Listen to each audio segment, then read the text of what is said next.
Sumainyo ang Panginoon. At sumayo rin. Ang mabuting balita ng Panginoon ayon kay San Juan. Papuri sa iyo, Panginoon.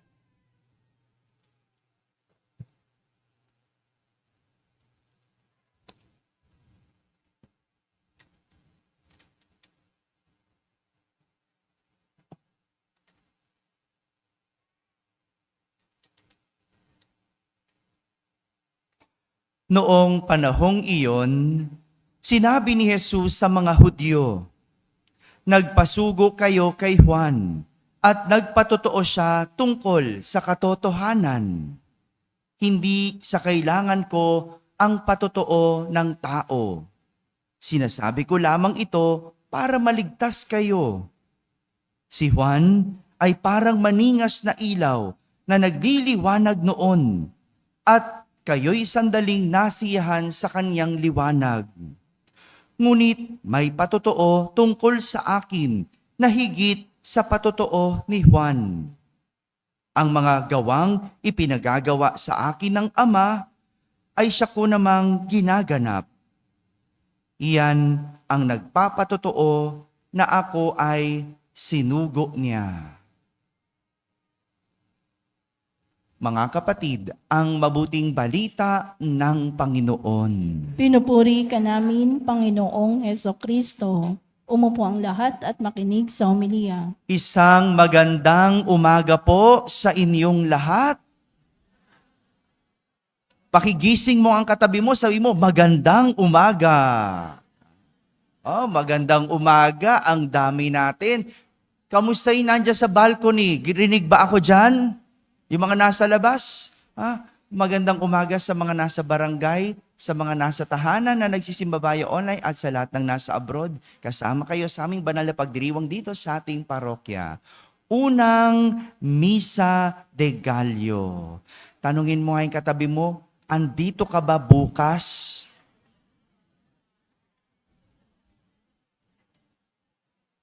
Yan tayo Ang gagaling natin sa simula, hindi ba? Ang dami-dami natin. Pero ganun pa man, tiyaga lang. Tiyagain mo lang. Araw-araw. Tuloy mo na lang yung tulog dito.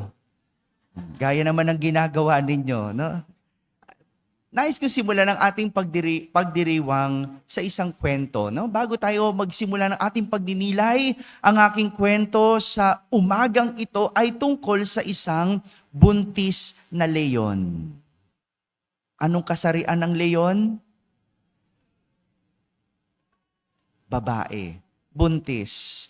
At dumating ang araw ng kanyang panganganak.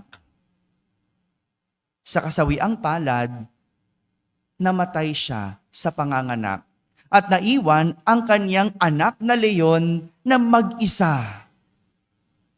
Dahil bago sa mundo, walang kaalam-alam, napadpad ang sanggol na leyon sa isang grupo ng mga tupa.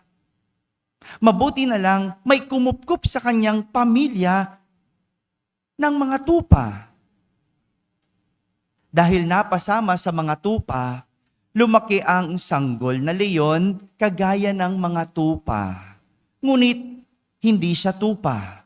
Ano siya? Yan.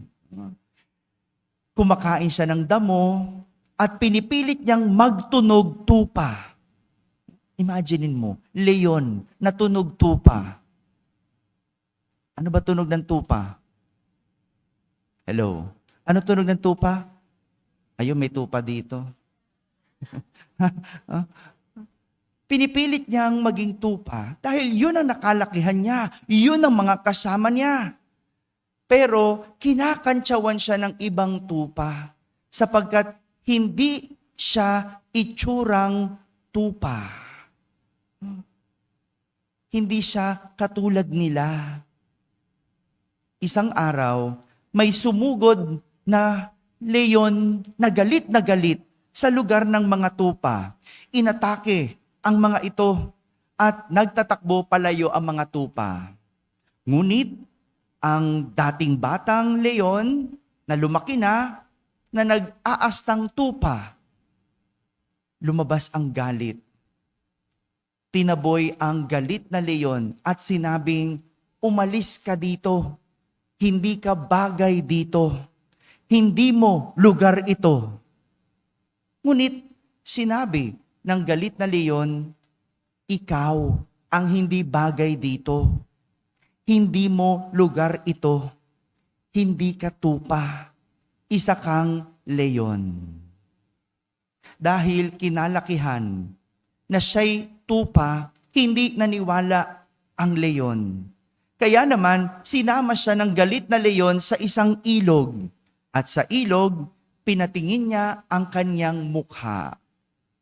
At doon, napagtanto ng leyon na umaastang tupa na hindi siya tupa, kundi isa siyang leyon.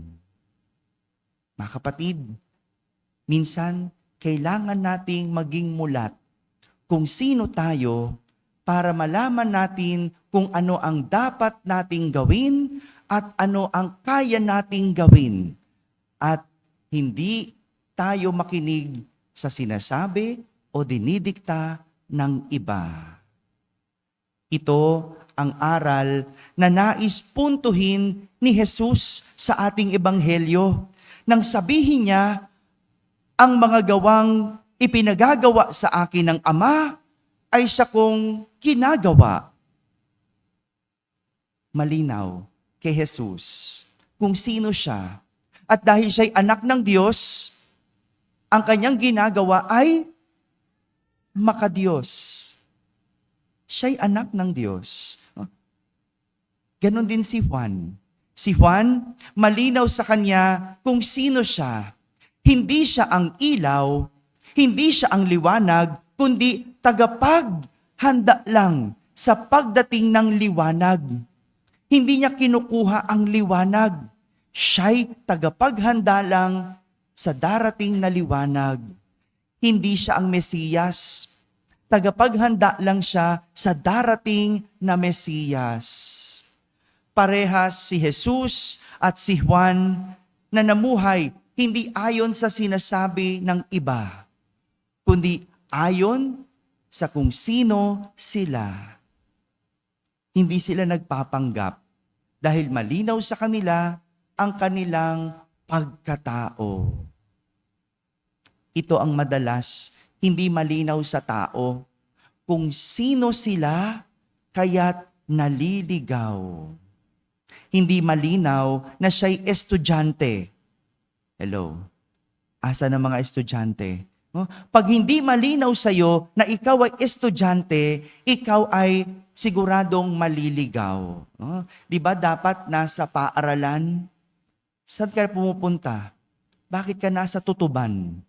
Ha? Bakit ka nasa rekto? Ha? Pag hindi malinaw sa'yo na ikaw ay estudyante, sigurado hindi ka magtatagumpay. Ganon din sa pagiging magulang, kung hindi malinaw sa'yo na ikaw ay magulang at hindi na mga binata o dalaga, hindi ka magiging matagumpay na magulang. Ang hirap sa atin, kapag dumating ang tukso, nakakalimutan natin kung sino tayo. Kapag merong nag-ayang inuman, tatay ka na, hindi ba? Hindi na yan para sa'yo. Kapag may nag-ayang tsismisan, umpukan, bingguhan, nanay ka na, di ba? Hindi yan na yan para sa'yo. Mga nanay na nagbibingo dyan, magsaing muna. May pang-bingo, walang pambaon ng anak. Tignan mo nga naman. Kaya minsan, naliligaw tayo eh. Hindi natin alam kung sino tayo. Kung ikaw ay empleyado, hindi ba dapat pumapasok? Hello? Ay bakit leave ka ng leave? Ano ba talaga gusto mo? Magtrabaho o tumambay? Hello? Di makasagot, wala pala kayong trabaho, sorry naman, no? Pag hindi malinaw sa'yo, sigurado, ikaliligaw mo. Kaya nga, maganda, may mga paalala sa atin. Si Propeta Isaías sa ating unang pagbasa, ang paalala, para hindi maligaw, mabuhay ng tapat, mabuhay ng tuwid. Kaya tayo naliligaw, tingin ka ng tingin sa iba, liko ka ng liko, tuwid lang ang daan, tuwid lang ang lalakaran, at ikaw ay hindi maliligaw. Sa kahit na anong aspeto ng iyong buhay, kahit sino ka pa, doktor, lawyer, engineer, teacher, nanay, tatay, lingkod simbahan, politiko, o kahit pare, kapag hindi mo kilala ang iyong kasinuhan, ikaw ay maliligaw.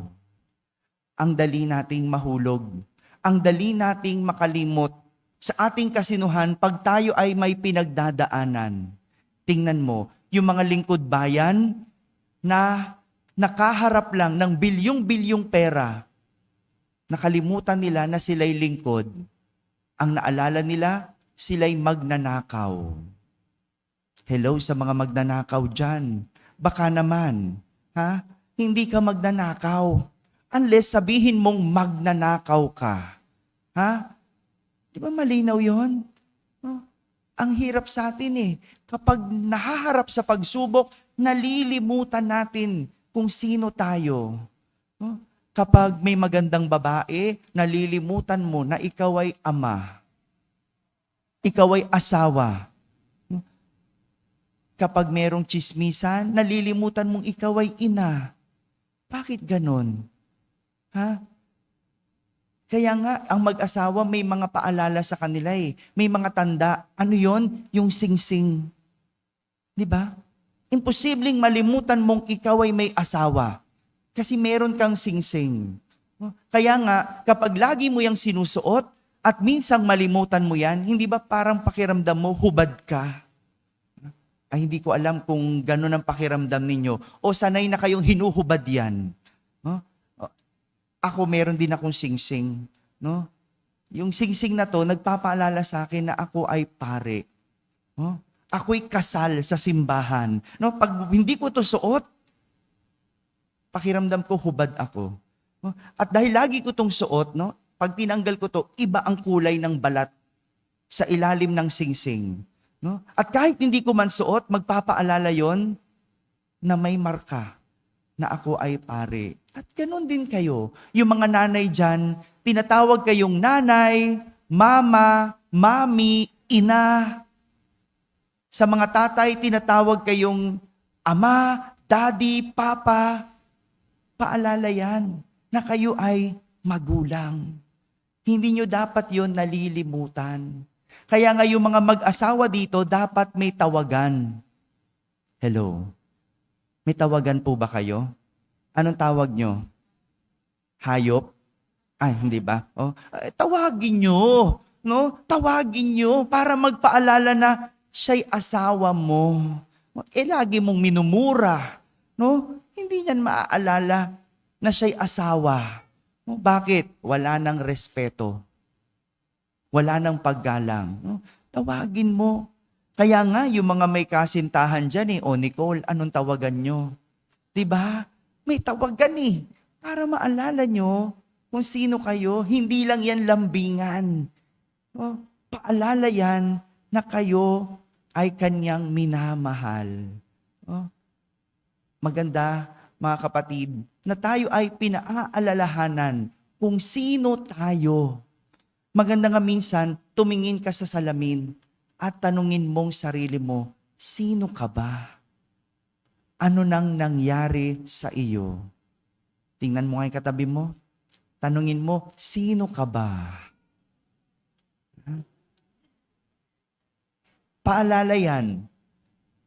Para pagnilayan, para balikan kung sino ang naging tayo sa mga nakalipas na araw.